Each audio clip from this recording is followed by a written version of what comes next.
திமுகவில் இருந்து விலகி கழக பொதுச் செயலாளர் எடப்பாடி கே பழனிசாமி முன்னிலையில் அதிமுகவில் இணைந்த கிருஷ்ணகிரி நகராட்சி முன்னாள் நகர்மன்ற தலைவர் பரிதா நவாப், கிருஷ்ணகிரி PTA சங்க தலைவர் நவாப் ஆகியோருக்கு கிருஷ்ணகிரியில் அதிமுக நகர கழக செயலாளர் கேசவன் தலைமையில் சிறப்பான வரவேற்பு அளிக்கப்பட்டது.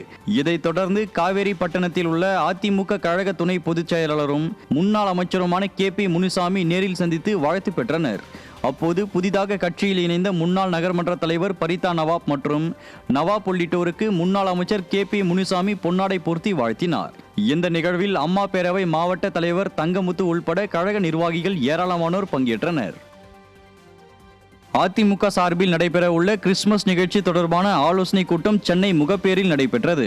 இதில் சிறப்பு விருந்தினர்களாக திருவள்ளூர் மத்திய மாவட்ட கழக செயலாளரும் முன்னாள் அமைச்சருமான பெஞ்சமின், கழக அமைப்பு செயலாளர் ராயபுரம் மனோ ஆகியோர் கலந்து கொண்டு 18ஆம் தேதி அதிமுக சார்பில் நடைபெறும் கிறிஸ்துமஸ் திருவிழாவிற்கான ஏற்பாடுகள் குறித்தும், கிறிஸ்துமஸ் திருவிழாவிற்கு வருகை தரும் கழக பொதுச் செயலாளருக்கு உற்சாக வரவேற்பு அளிப்பது குறித்தும் நிர்வாகிகளுக்கு ஆலோசனை வழங்கினர். இதில் கழக நிர்வாகிகள் மற்றும் தொண்டர்கள் கலந்து கொண்டனர். சென்னையை அடுத்த தண்டையார்பேட்டை மணிக்கூண்டு அருகே 6 கோடியே 40 லட்சம் ரூபாய் செலவில் அமைக்கப்பட்ட தானியங்கி குடிநீர் மையம் செயல்படாமல் முடங்கியதற்கு வடசென்னை வடக்கு கிழக்கு மாவட்ட அதிமுக செயலாளர் RS ராஜேஷ் கண்டனம் தெரிவித்துள்ளார். அதிமுக ஆட்சியில் கொண்டு வரப்பட்ட அம்மா குடிநீர் மைய திட்டத்தை முடக்கிவிட்டு அதே திட்டத்தை விளம்பரத்துக்காக திமுக அரசு ஸ்டிக்கர் ஒட்டி துவங்கியது. ஆனால் இங்குள்ள இயந்திரங்கள் தற்போது தண்ணீரின்றி காட்சி பொருளாகவே நிற்பதை நேரில் ஆய்வு செய்த வடசென்னை வடக்கு கிழக்கு மாவட்ட அதிமுக செயலாளர் RS ராஜேஷ், ஸ்டாலின் அரசின் நிர்வாக திறமையின்மையால் மக்களின் வரிப்பணம் வீணடிக்கப்பட்டிருப்பதற்கு கடும் கண்டனம் தெரிவித்தார். இந்த ஆய்வின் போது கழக நிர்வாகிகள் பலர் உடன் இருந்தனர். திருவாரூர் மாவட்டம் நன்னிலம் பகுதியில் உள்ள கழக தகவல் தொழில்நுட்ப பிரிவு தஞ்சை மண்டல இணைச் செயலாளர் செல் சரவணனின் தந்தையின் பட திறப்பு விழாவில் முன்னாள் அமைச்சர் காமராஜ் அஞ்சலி செலுத்தினார். கடந்த 2ஆம் தேதியன்று செல் சரவணனின் தந்தை சிவபிரகாசம் மறைவையொட்டி அவரது இல்லத்தில் பட திறப்பு விழா நடைபெற்றது. இதில் திருவாரூர் அதிமுக மாவட்ட செயலாளரும் முன்னாள் அமைச்சருமான காமராஜ் மறைந்த சிவபிரகாசம் திருவுருவ படத்துக்கு மலர் தூவி அஞ்சலி செலுத்தினார். இந்த நிகழ்வில் திருவாரூர் ஒன்றிய செயலாளர் PKU மணிகண்டன், நன்னிலம் நகர அதிமுக அவைத் தலைவர் நட ஆறுமுகம் உள்பட பலர் பங்கேற்றனர்.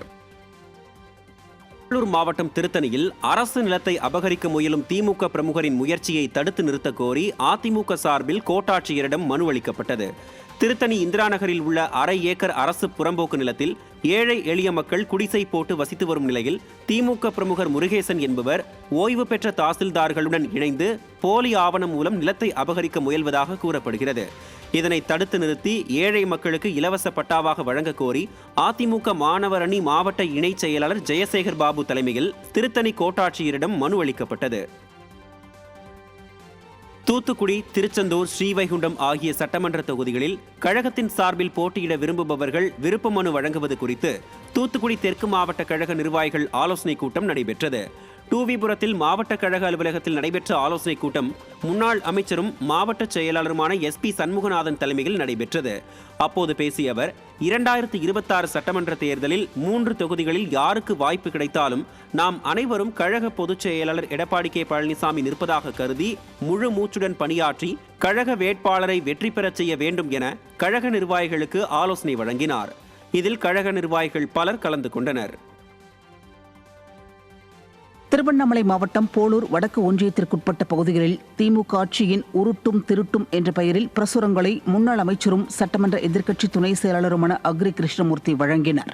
மேலும் திமுக ஆட்சியில் நிறுத்தப்பட்ட திட்டங்கள் மீண்டும் பொதுமக்களிடம் சென்றடைய அதிமுகவிற்கு ஆதரவு வழங்குமாறும் கேட்டுக்கொண்டார். இந்த நிகழ்வில் கழக நிர்வாகிகள் பலர் கலந்து கொண்டனர்.